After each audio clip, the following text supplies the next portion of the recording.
Hello दोस्तों, नमस्कार। मेरे इस यूट्यूब चैनल में आपका बहुत बहुत स्वागत है। तो आज हम बात करेंगे फाइन ऑर्गेनिक इंडस्ट्रीज़ के बारे में। तो इस कंपनी का जो शेयर प्राइस है काफ़ी महंगा है, आप देख सकते हैं 4,955 का शेयर है। और इस कंपनी ने जो हाई बनाया था आप देख सकते हैं। पहले हम 52 वीक का देख लेते हैं। तो आप देख सकते हैं 52 वीक में कंपनी ने हाई बनाया था 7,328 का और लो बनाया था 4,040 का।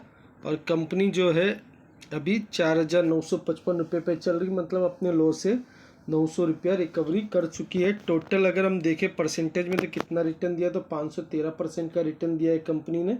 तो अच्छा खासा रिटर्न दिया है कंपनी ने। और कंपनी में अभी जो गिरावट हो चुकी है आप देख सकते हैं। यहाँ पे कंपनी ने जो अपना हाई बनाया था यहाँ पे बनाया था, और यहाँ से कंपनी जो है लगभग 30% डाउन हो चुकी है। आप देख सकते हैं कंपनी अपने हाई से 30% डाउन है। तो 30% डाउन हो चुकी है, तो बाई करने का अच्छा मौका तो लग रहा है, क्योंकि कंपनी जब भी 20 से 25% डाउन होती है तो आप उसको बाई कर सकते हैं। लेकिन बाई करना अंधा आंख बंद करके बाई नहीं करना है। कभी भी बाई करना है तो बाकी के पैरामीटर भी देखना है। तो अभी हम इसको निफ्टी 50 से कंपेयर कर लेते हैं। तो जब हम इसको निफ्टी 50 से कंपेयर करेंगे तो आप देख सकते हैं हम मैक्सिमम में देखेंगे तो जितने समय में निफ्टी 50 ने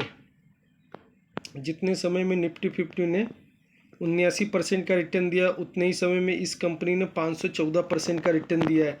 तो इससे क्या पता चलता है? इससे ये पता चलता है कि ये कंपनी निफ्टी 50 की अपेक्षा तेज रिटर्न देती है। इसी को अगर आप चार्ट में भी देखना चाहते हैं तो आप देख सकते हैं। जो रेड वाला चार्ट है वो निफ्टी 50 का है, जो ब्लू वाला चार्ट है वो फाइन ऑर्गेनिक इंडस्ट्रीज़ का है, जिसमें अभी 30% की गिरावट होने के बावजूद भी कंपनी निफ्टी 50 की अपेक्षा अच्छा रिटर्न दे रही है, आप देख सकते हैं।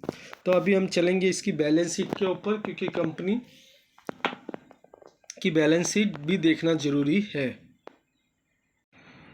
तो अभी जो है हम इसकी बैलेंस शीट के ऊपर आ चुके हैं, और आप कंपनी का नाम देख सकते हैं fine organic industries.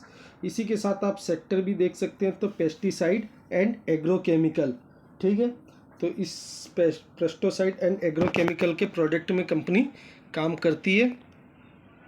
NSE BSE दोनों पे लिस्ट है। और उसके बाद आप देख सकते हैं कि हम क्या देखेंगे, इनके रिजर्व एंड सरप्लस देखेंगे। तो रिजर्व एंड सरप्लस कहाँ से आते हैं? जो कंपनी का प्रॉफिट होता है उसमें से कुछ amount company reserve and surplus में रखती है, जो आगे बिजनेस को बढ़ाने के लिए, या फिर जब कंपनी का समय ख़राब चल रहा हो तो उसलिए कंपनी अपने पास पैसा रखती है रिजर्व एंड सरप्लस में। तो आप देख सकते हैं 5 साल पहले कंपनी के पास कितना था? 493 करोड़ था। उसके बाद बढ़ गया 615 करोड़ हुआ, फिर बढ़ गया 723 करोड़, फिर बढ़ गया 943 करोड़, और उसके बाद फिर बढ़ गया 1506 करोड़। तो आप देख सकते हैं कंटिन्यू इनके रिजर्व एंड सरप्लस बढ़ते गए। तो ये एक बहुत अच्छी बात है, प्लस पॉइंट है। उसके बाद आप देख सकते हैं लॉन्ग टर्म बोरोविंग।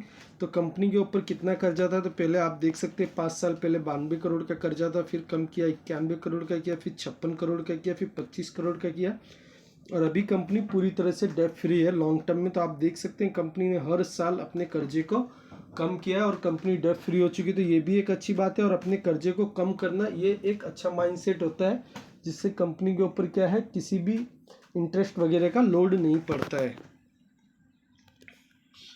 उसके बाद आप देखेंगे कि शॉर्ट टर्म बोरोविंग में आप देख सकते हैं कि कंपनी के ऊपर पहले 20 करोड़ का कर्जा था, फिर कंपनी पूरी तरह से डेट फ्री हो गई थी, फिर 33 करोड़ का कर्जा हुआ, और अभी कंपनी ने 27 करोड़ का कर्जा कर लिया है। तो कंपनी जब अच्छा खासा प्रॉफिट कमाती है तो एक कर्जा कोई बड़ी बात नहीं, और 27 करोड़ का कर्जा कोई बड़ा भी नहीं होता है। कंपनी उसे कभी भी पे कर सकती है।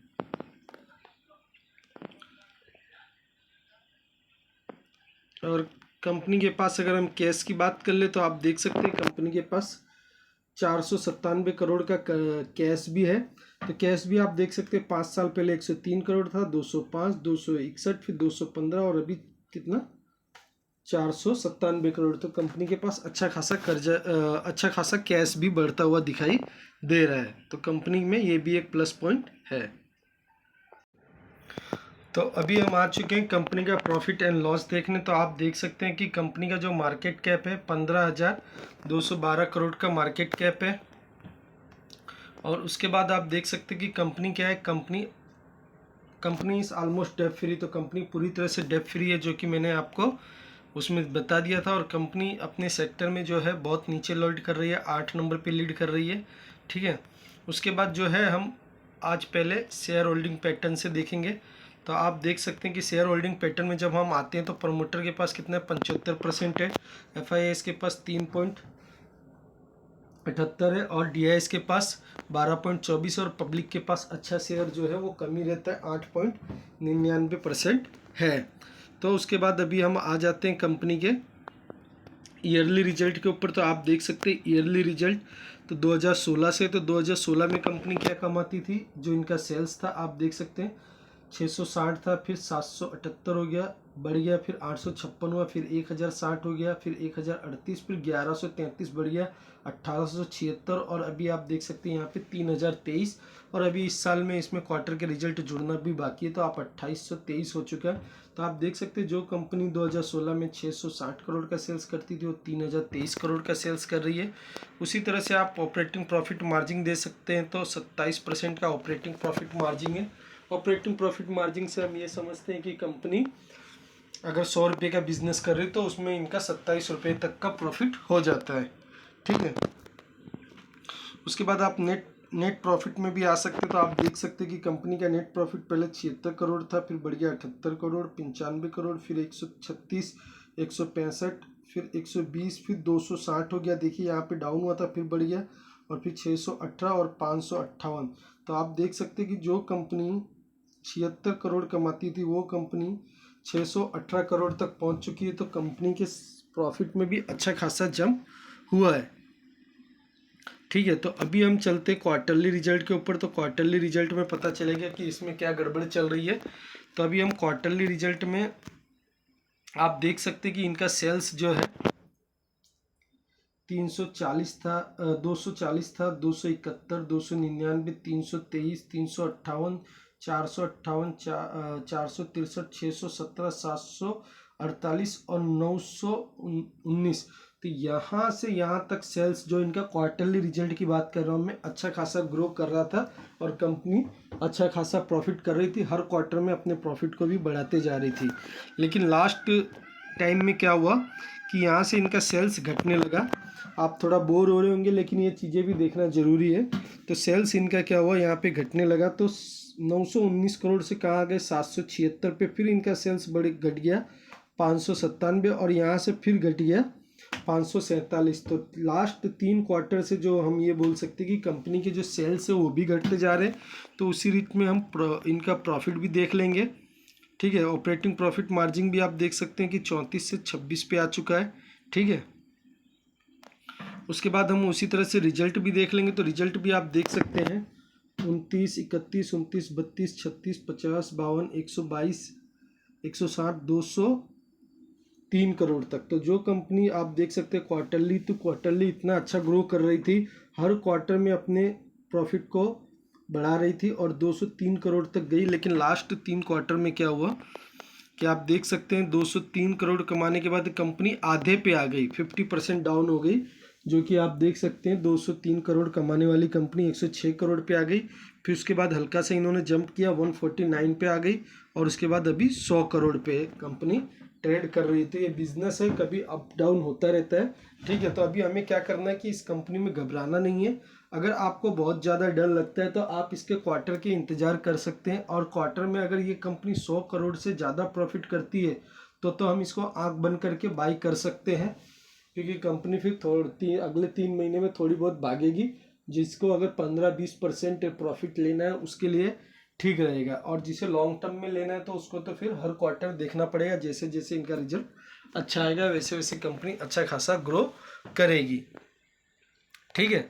तो अभी हम देख लेते हैं कि कंपनी में अच्छी बातें क्या क्या है। तो अभी मैं इसमें भी इस कंपनी में भी मैं इन्वेस्ट करूंगा। अभी तक मैंने इसमें इन्वेस्ट नहीं किया, लेकिन मैं इनके क्वार्टरली रिजल्ट देखूंगा और मेरा टारगेट यही रहेगा, अगर कंपनी 100 करोड़ से ऊपर प्रॉफिट करती है तो मैं 4 से 5 शेयर इसमें बाई करूंगा और फिर अगले क्वार्टर का इंतजार करूंगा। और कंपनी और अच्छा करेगी तो और 2-4 क्वांटिटी बढ़ाते रहेंगे।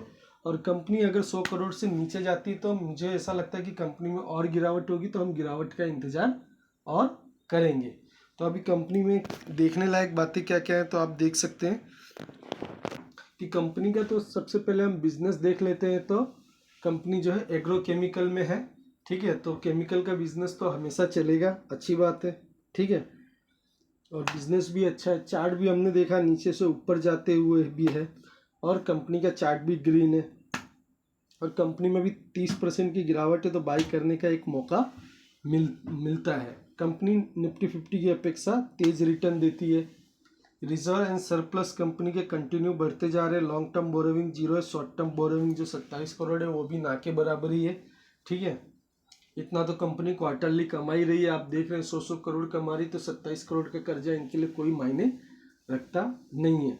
शेयर होल्डिंग पैटर्न में भी आप देखेंगे तो प्रमोटर के पास 75% और अच्छी खासी कम, और पब्लिक के पास सिर्फ 8% है। तो जो भी अच्छी कंपनी होती है उसमें जो है पब्लिक के पास कम ही शेयर होता है, ठीक है।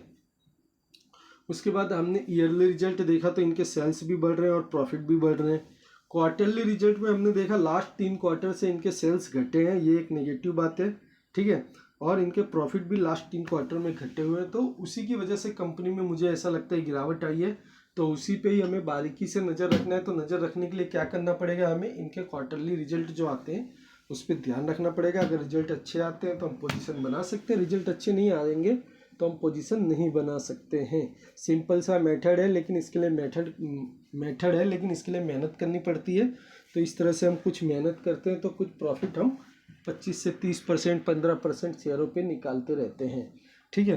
तो अगर आपको ये शेयर अच्छा लगता है तो आप इसको अपनी वॉच लिस्ट में रखिए। मेरे कहने से बाय मत कीजिएगा प्लीज़। मेरा काम है फंडामेंटल स्ट्रॉन्ग कंपनी पे वीडियो बनाना। आप 25 से 30 कंपनियों की वॉच लिस्ट बनाइए, उसमें से जो कंपनी आपको अच्छी लगती है, जो कंपनी समझ में आती है, जिसमें आपका कॉन्फिडेंस अप होता है, उसमें ही आप जाइए, ठीक है। तो मेरा ये वीडियो अगर आपको अच्छा लगा तो आप मेरे चैनल को लाइक कीजिए, सब्सक्राइब कीजिए, शेयर कीजिए। मिलेंगे नेक्स्ट वीडियो में, बाय बाय।